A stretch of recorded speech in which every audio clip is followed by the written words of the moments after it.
Revenge with Karen. I knew the exact moment the evening went from standard corporate purgatory to my villain origin story. It wasn't when the CEO, Richard, spilled a 20-year-old scotch on a rug that cost more than my parents' house. And it wasn't when the marketing VP tried to snort something off his cufflink in the bathroom line. It was the coat. Always the coat. I was standing near the shrimp tower, trying to blend into the beige wallpaper, nursing a club soda that had lost its fizz about an hour ago. I'm Amanda. I'm 45. I drive a Honda that sounds like a lawnmower with asthma, and I've been the senior financial analyst at Viridian Dynamics for 12 years. That's a fancy way of saying I'm the janitor for their money. I clean up the messes the big boys make when they play poker with the company credit card. I'm the invisible woman. I wear gray. I speak only when spoken to. I exist in the spreadsheets, in the room. But tonight was the annual We Made a Profit Despite Our Best Efforts gala. Mandatory attendance. By the way, if you're into stories about invisible people dismantling empires brick by brick, do me a solid and smash subscribe. It keeps the lights on and the caffeine flowing. Thanks. Enter Tessa, Richard's wife. Tessa looks like she was 3D printed by an algorithm that only understands botox and malice. She's 20 years younger than Richard, with skin pulled so tight that if she sneezed, her ankles would snap. She swept into the room wearing a dress that was less garment and more cry for attention, trailing a scent of expensive perfume and moral bankruptcy. She spotted me. It's rare, like spotting a snow leopard, but less majestic and more depressing. She zeroed in on me because she needed a punching bag to warm up her knuckles before moving on to the board members' wives. She sashayed over, entourage of sycophants giggling in her wake. She looked me up and down, her eyes lingering on my coat. It was draped over my arm because the coat check was full. It's a wool trench, charcoal, practical. I bought it at a thrift store in the state 5 years ago for $12. It's got a loose button and smells faintly of old books. I love it. Oh, Amanda, she cooed, her voice loud enough to cut through the jazz band's saxophone solo. You're still wearing that, I swear. I saw you in that thing at the Christmas party. 3 years ago. The room quieted down. It's amazing how silence spreads when rich people smell blood in the water. It's durable, I said, keeping my voice flat. My pulse didn't even jump. I've been insulted by experts. She was an amateur. It's quaint, Tessa laughed, a sound like glass breaking in a dishwasher. Are things tight at home, Han? Is that why you haven't upgraded? Saving up for a new one. She leaned in, smiling that shark smile, waiting for me to crumble. She wanted me to stammer, to blush, to apologize for my existence. That's the currency these people trade in, humiliation. But she didn't know what was in my pocket. She didn't know that earlier that morning, I'd finalized a leverage report that showed her husband's visionary acquisition of a fintech startup was actually a hemorrhaging artery of debt that was about to turn this company into a smoking crater. He didn't know that I had spent the last decade buying Class B non-voting shares every time the stock dipped because Richard got caught with an escort or tweeted something racist. I looked her dead in the eye. I didn't blink. I let the silence hang there until it got awkward, until her smile started to twitch at the corners. No, Tessa, I said, my voice carrying just enough to reach the CFO standing 3 feet away. I'm not saving up for a coat. I'm saving up to buy this company. For a second, nobody moved. It was like I just pulled a grenade pin and set it on the hors d'oeuvres table. Then Tessa laughed. It was a loud, desperate bray. Oh, that's rich. Did you hear that, Richard? The calculator thinks she's a capitalist. Oh, Amanda, you're adorable. Never change. She rolled her eyes, patted my arm with a hand that felt like a cold, dead fish, and turned away, dragging her audience with her. They laughed too, because that's what you do when the queen bee laughs. You laugh so you don't get stung. I watched her walk away. I watched Richard refill his glass, his hand shaking slightly, a tremor I'd noticed in the last 3 board meetings. I watched the VP of sales checking his phone, sweating, probably reading the same internal memo I'd drafted 3 hours ago about the Q3 projections being a total fabrication. They thought it was a joke. They thought I was the office furniture making a squeak. I put my coat on. I buttoned it up all the way to the chin. It felt like armor. I walked out of the gala, past the valets parking Ferraris and Teslas, and got into my Honda. I sat there for a moment, gripping the steering wheel. My knuckles were white, not from fear, from anticipation. I reached into the glove box and pulled out a burner phone. I had one number saved in it, number belonging to a man named Elias Vance, the ousted co-founder who Richard had stabbed in the back 7 years ago. Elias still held the dead voting block, shares that were considered worthless because they had no dividend yield. But they had one thing. They had boardroom access, rights in the event of a financial crisis. And I was about to manufacture a crisis that would make the Great Depression look like a bounce in the market. Game on, Tessa, I whispered to the empty car. I hope you kept the receipt for that dress. The next morning, the office was buzzing with the kind of frantic energy you usually see in an anthill, right after a kid kicks it. I walked in at 7:55 a.m., same as always. I scanned my badge. The beep was the only greeting I got, and headed to my cubicle in the back corner of the finance floor. They call it the silo. It's where they put the people who actually do the work, so the executives don't have to look at us while they practice their putting on the office green. My desk is a fortress of paper stacks, 3 monitors, and a half-dead succulent named Asset. I sat down, fired up the terminal, and took a sip of my lukewarm Bodega coffee.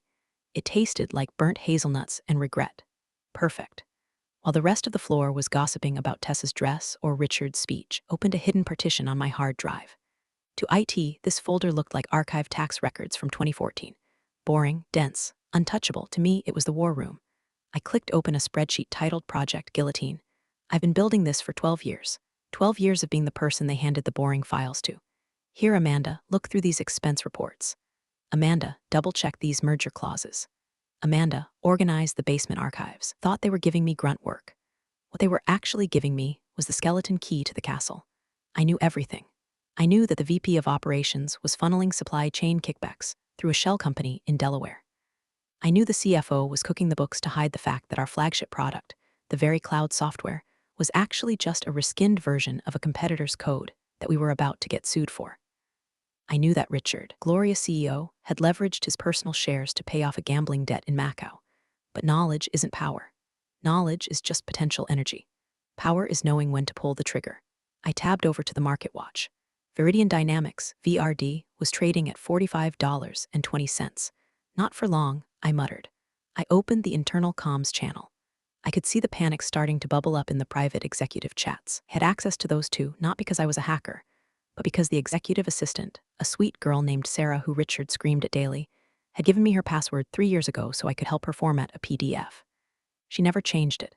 Why would she? I was just Amanda. Amanda helps. Amanda fixes things. Chat log, CFO to CEO CFO.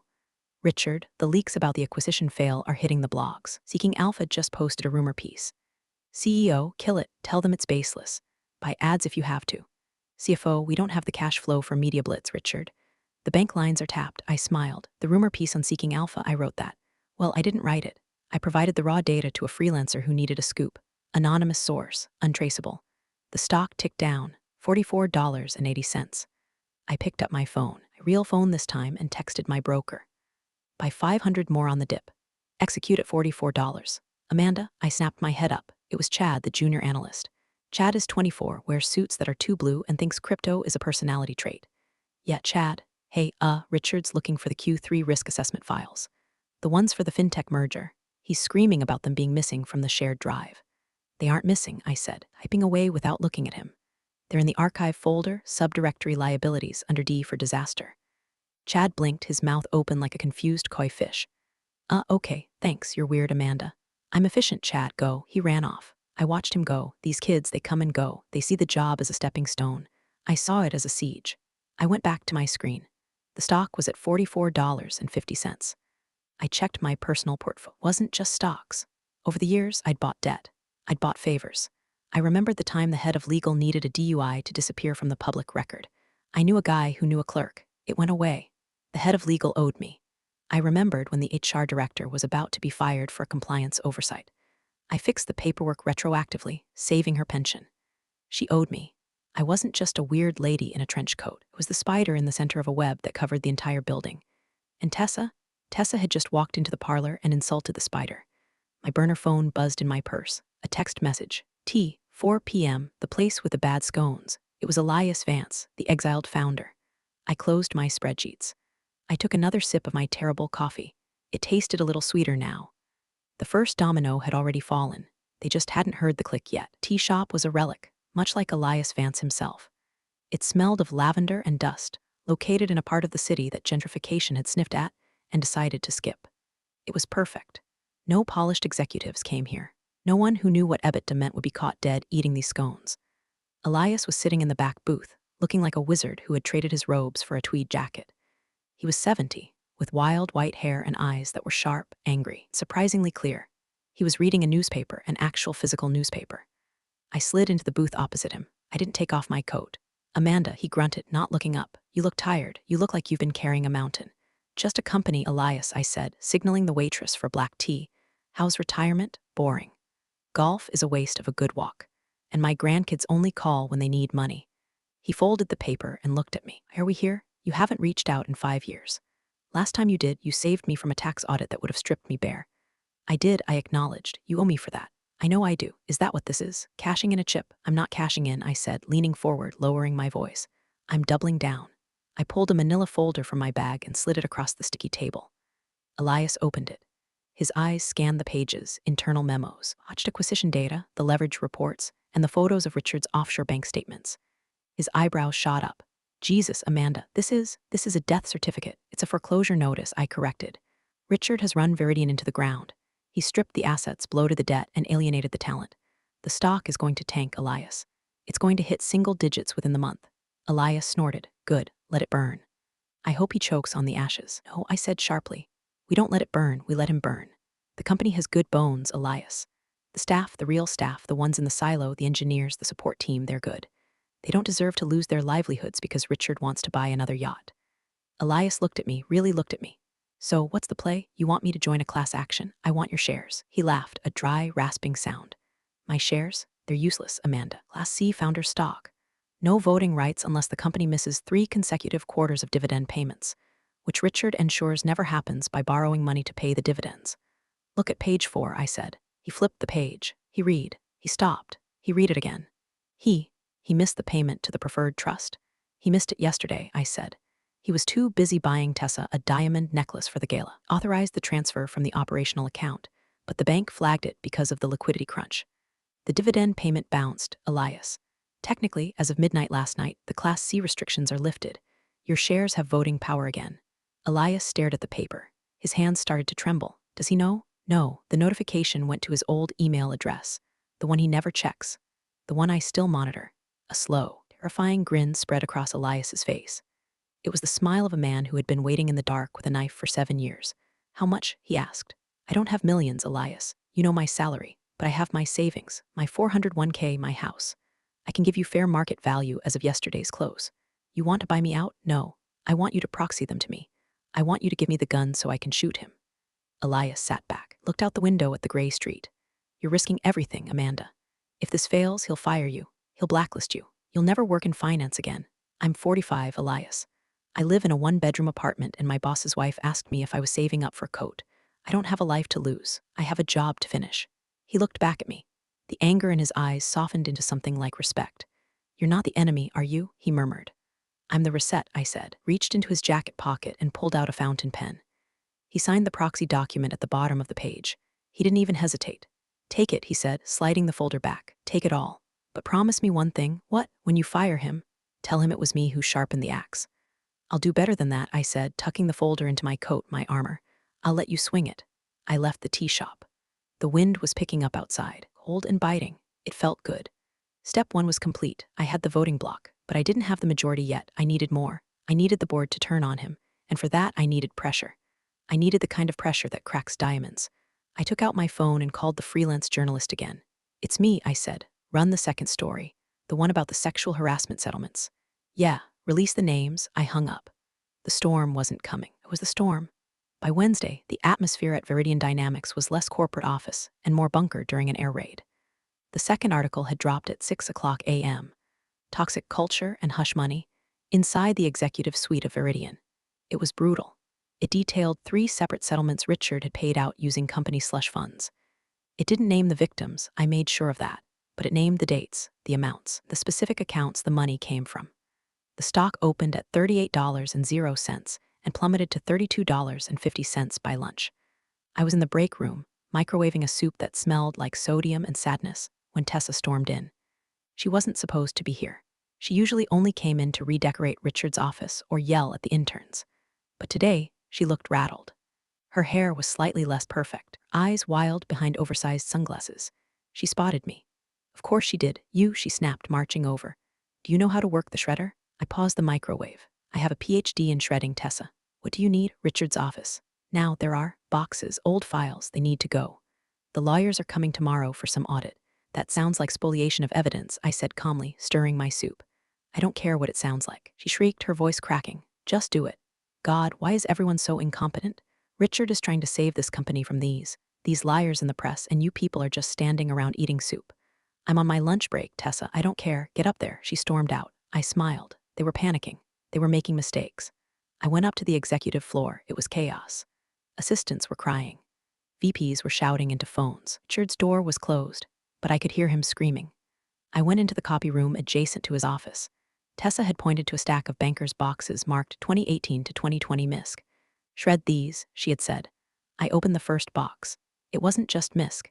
It was the hard copies of the offshore transaction logs, the ones they thought they had deleted from the servers. They were stupid. They were so arrogant they kept physical trophies of their crimes. I didn't shred them.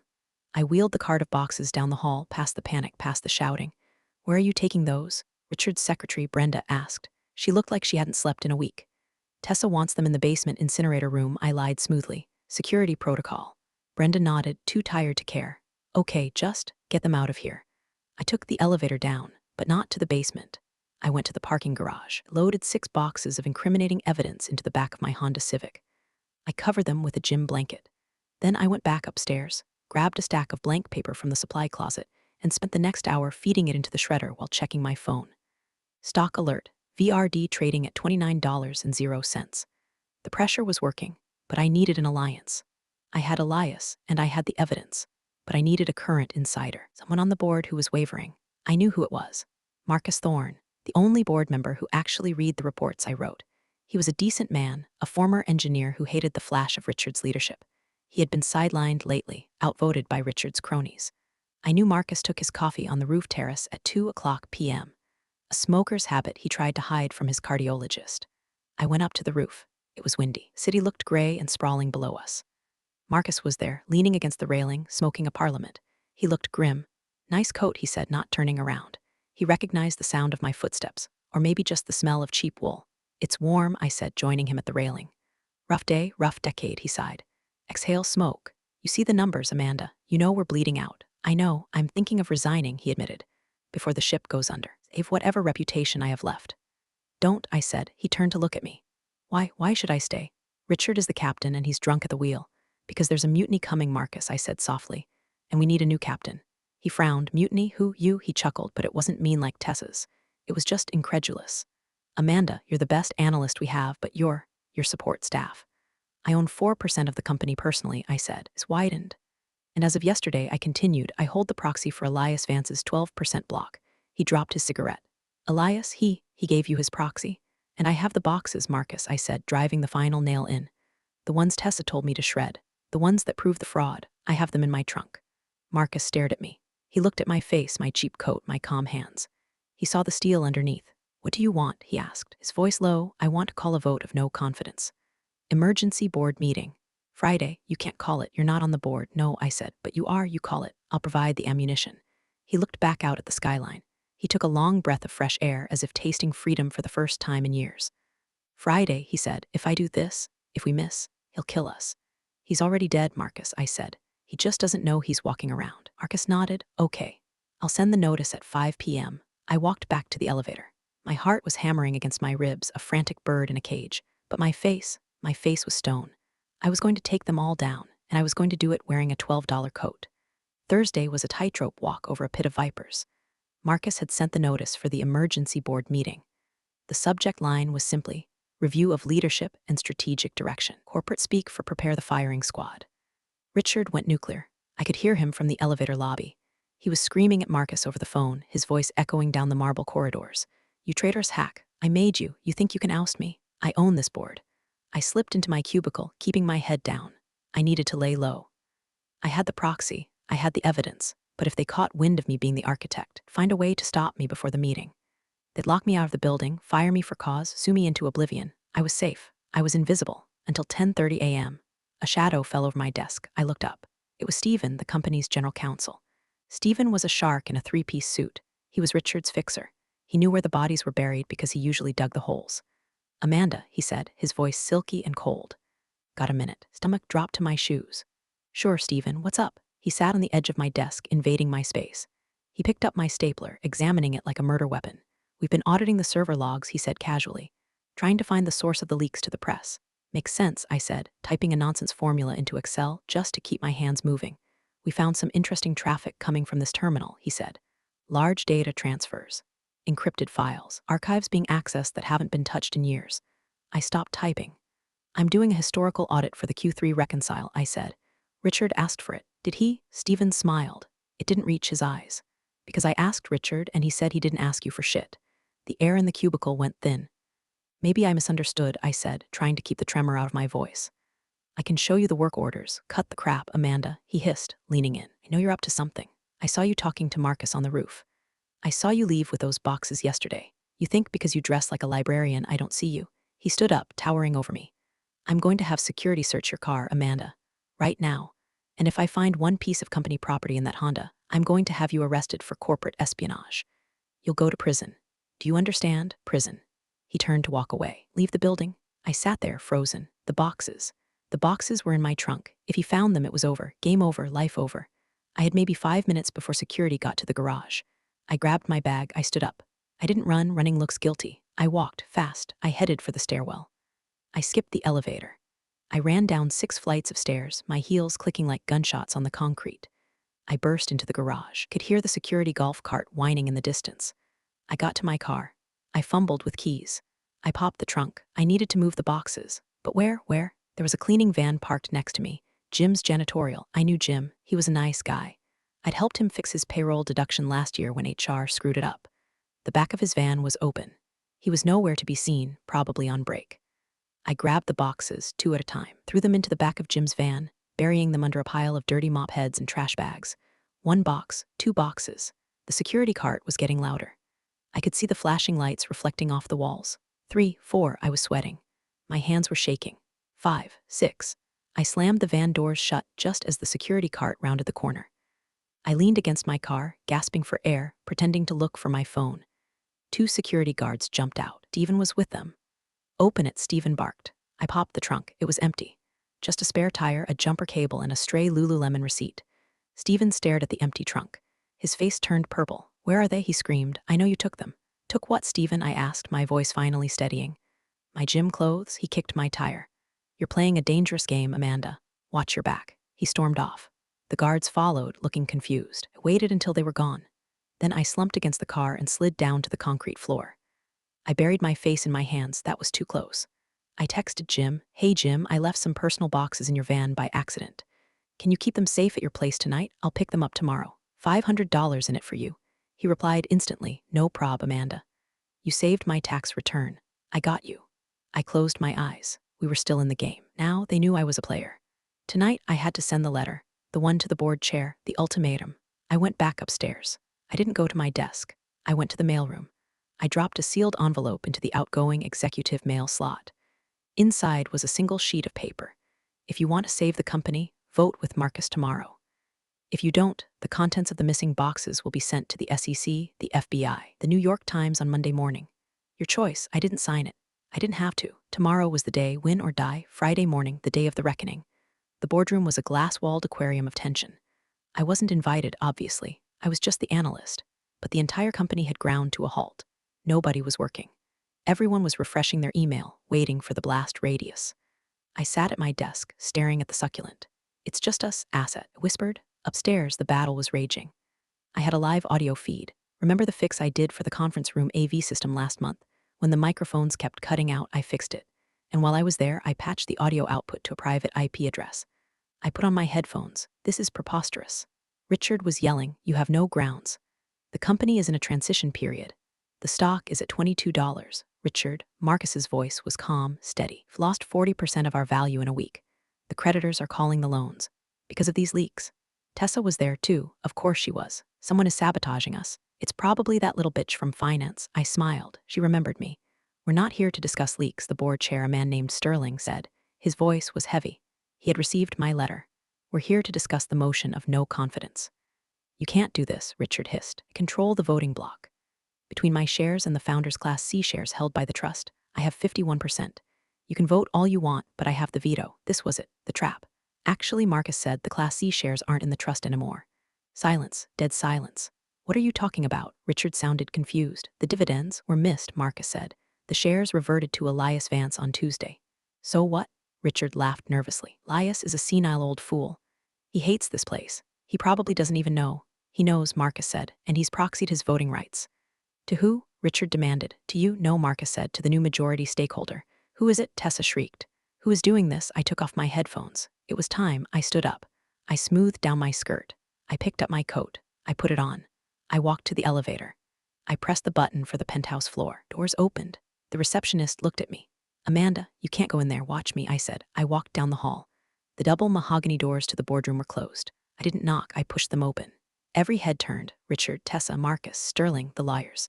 Richard looked at me like I was a delivery driver who had walked into the wrong house. Amanda, what the hell are you doing here? Get out. We're in a meeting. Tessa stood up, her face twisted in a sneer. My God, did you come to ask for a raise now? Read the room, honey. I didn't look at them. I looked at the empty chair at the head of the table, opposite Richard. I walked over to it. The room was so quiet you could hear the AC humming. I pulled the chair out. I sat down. You asked who holds the proxy, I said, my voice clear and cold. I reached into my coat pocket and pulled out the signed document from Elias. I slid it across the polished wood table, stopped perfectly in front of Sterling. I do, I said. Richard's face went white.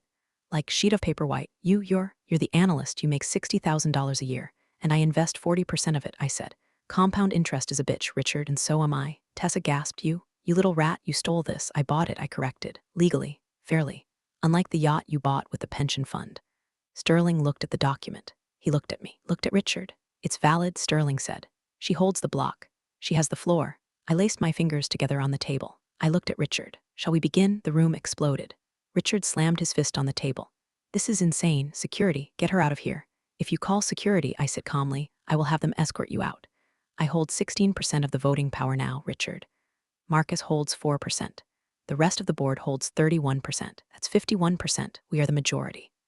Richard looked at the board members. He looked at the men and women he had bullied, ignored, and enriched for years. He looked for loyalty. He found none. They were looking at the stock price on their iPads. They were looking at their own survival. You can't run a company, Tessa yelled, pointing a manicured finger at me. You're nobody. You wear a coat from the Salvation Army. You don't know the first thing about leadership. Know that our debt-to-equity ratio is 4:1, I said, reciting the numbers from memory. I know our customer churn rate is 15% month over month. I know that we're burning $2 million a week on consulting fees paid to a firm owned by your brother, Tessa. Tessa's mouth snapped shut. I don't need to be a somebody to read a balance sheet, I said. I just need to be honest. Something this room hasn't seen in a decade. Fine, Richard sneered, trying to regain composure. You have a block, so what? You think you can just take over? You need a vote, a formal vote. That's why we're here, I said. Motion to remove Richard Sterling as CEO effective immediately. For cause, malfeasance, fraud, incompetence. Seconded, Marcus said instantly. All in favor, Sterling asked. Hands went up. Marcus, Sterling, 2 others. Richard counted. That's 4. There are 9 board members. You need 5. He smiled. It was a greasy, terrifying smile. You missed, Amanda. You came at the king and you missed. The other 4 board members, Richard's golf buddies, kept their hands down. Ty, Richard gloated. Status quo remains. Meeting adjourned, and Amanda, you're fired. Get your shit and get out. My heart stopped. I had miscalculated. I thought the fear of the SEC would flip them all. But the cronies were too deep in the mud with him. If he went down, they went down. They were protecting themselves. Wait, voice came from the doorway. We all turned. Standing there was a woman in a black dress. She was old, frail, leaning on a cane, but her eyes were sharp. It was Alina, the widow of the other co-founder, the one who died 10 years ago. She never came to meetings. She was a silent partner. Alina, Richard said, his voice cracking. What are you doing here? I'm here to break the tie, she said. Her voice was thin but steel strong. You haven't voted in 10 years. Richard stammered. I haven't had a reason to, she said. She hobbled into the room. She walked past Richard without looking at him. She walked up to me. She looked at my coat. She smiled. My husband used to wear a coat like that, she said. He said fancy clothes were for people who had nothing to say. She turned to the board. I vote yes, she said. Remove him. Richard collapsed into his chair. It wasn't a sit, it was a fall. Tessa started screaming. No, you can't. This is illegal. I'll sue all of you. Motion carries, Sterling said, banging the gavel. Richard, you are relieved of command effective immediately. The silence that followed was heavy. It was the sound of a giant falling. Get out, I said to Richard. He looked at me. His eyes were empty. He stood up, shaky. He took his jacket. He didn't look at Tessa. He just walked out the door. Tessa looked around, realized her power had just walked out the door, and ran after him.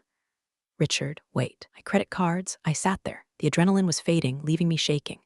So Sterling said, looking at me, we have no CEO, the stock is tanking, the press is outside. What now? Now, I said, taking a deep breath. We go to work. The next hour was a blur. Legal was drafting the press release. HR was processing the termination. Security was escorting Richard and Tessa from the building. I was still sitting in the boardroom. Other board members had left to do damage control. Only Marcus remained. You did it, he said, staring at the empty chair where Richard had sat for 10 years. We did it, I said. So, who's the interim CEO, he asked. Sterling is too old. I'm too technical. We need someone who knows the numbers. Someone who knows where the bodies are buried so we can dig them up and give them a proper burial. He looked at me. No, I said. I'm an analyst, Marcus. I'm not a CEO. You just orchestrated a hostile takeover from a cubicle using a burner phone and a thrift store coat, Marcus said. You're the only CEO we have. The door opened. Sterling came back in. The press is asking for a statement, he said, and the stock just ticked up 5% on the rumor that Richard is out. The market hated him. He looked at me. Marcus is right, Amanda. You hold the proxy. You have the plan. Step up. I looked at my hands. Rough hands, workers' hands. Could I do it? Could I actually lead this place? Or was I just good at burning things down? I thought about the silo. I thought about Chad and Sarah and the engineers who worked late without overtime. I thought about the product that could be great if it wasn't being strangled by greed. I stood up. Okay, I said, but we do it my way. No golden parachutes, no private jets. No galas until we're profitable for real. Sterling nodded, agreed. What's your title? Acting CEO, I said, for now. I walked over to the window. I looked down at the parking lot. I saw Richard's Ferrari peeling out of the lot, Tessa in the passenger seat, probably screaming at him. Good riddance. I turned back to the room. Let's get the department heads in here. We have a company to save. Shall I call a town hall? Marcus asked. Yes, in an hour, everyone, even the janitors. I walked out of the boardroom, headed to my old desk. I needed my notebook. The floor was quiet as I walked through. People were staring. They knew something had happened. I got to my cubicle. Chad was there looking nervous. Amanda, he said, is it true? Did Richard get fired? Yes, I said, packing up my succulent. Who's taking over? I looked at him. I smiled. I am. Chad's jaw hit the floor. I'm the one who fixed the coolant leak, Chad, I said. Now I'm going to fix the engine. I took my box. I walked back to the elevator. I pressed the button for the top floor. This time, nobody stopped me. 3 weeks later, the transition hadn't been easy. The stock wobbled. The press was skeptical. Can the mystery analyst save Viridian? But we stabilized. I sold off the private jet. That paid for the severance of the cronies I fired. I renegotiated the debt with the bank. They listened because I showed them the real numbers, not the fantasy ones Richard used. I promoted the engineers who actually built the product and fired the middle managers who just forwarded emails. The culture was shifting. People were leaving at 5 p.m. Laughter was coming back to the break rooms. I was sitting in the CEO's office. I had stripped it. The expensive rugs were gone. The wet bar was gone. It was just a desk, a conference table, and a whiteboard covered in strategy. And my coat was hanging on the coat rack in the corner. My assistant buzzes me. It's Sarah, Richard's old assistant. I gave her a raise and treated her like a human being. She would take a bullet for me now. Amanda, there's a visitor. She says it's urgent. Who is it, Tessa? I paused. Send her in. The door opened. Tessa walked in. She looked different. The expensive dress was gone, replaced by jeans and a blouse. She looked tired. Her buttock seemed to be wearing off, letting some actual human expression through. She stood in front of my desk. She didn't sit. What do you want, Tessa? I asked, not looking up from my laptop. Richard left me, she said. Her voice was small. He took the offshore money and moved to Belize with his yoga instructor. He left me with nothing. The house is in foreclosure. The cards are canceled. I know, I said. I canceled them. I need a job, she said. I finally looked up. Excuse me, I need a job. She repeated, tears welling up. I have a degree in marketing. I haven't used it in 10 years, but I can work. I need money, please. I looked at her. The woman who had mocked my coat. The woman who had treated me like furniture. The vindictive part of me wanted to laugh, to tell her to go apply at McDonald's, to crush her like she tried to crush me. But that's what Richard would do. That's what the old Viridian would do. I wasn't Richard. We have an opening, I said. Junior marketing associate, entry level. The pay is $45,000 a year. Tessa flinched. That's minimum wage for the city. It's a start, I said. You'll report to Chad. He's the new director. You'll do grunt work. You'll fetch coffee. You'll be invisible. She swallowed hard. She looked at the floor. Then she looked at me. I'll take it. Good, I said. Start Monday, and Tessa? Yes. Don't comment on people's coats. You never know who's wearing them. She nodded, shame burning her cheeks, and walked out. I watched her go. I stood up and walked to the coat rack. I touched the rough wool of my trench coat. It wasn't just a coat. It was a reminder of where I came from, of what matters. I put it on. I had a meeting with the investors in an hour. I walked out of the office, past Sarah, past the busy floor of people working together. I smiled. The company was safe. The monster was gone. And the invisible woman, she was finally seen. Big thanks, you legends of the old office days. Subscribe to keep the switch flicking chaos alive. Your ex-boss is shaking in their loafers.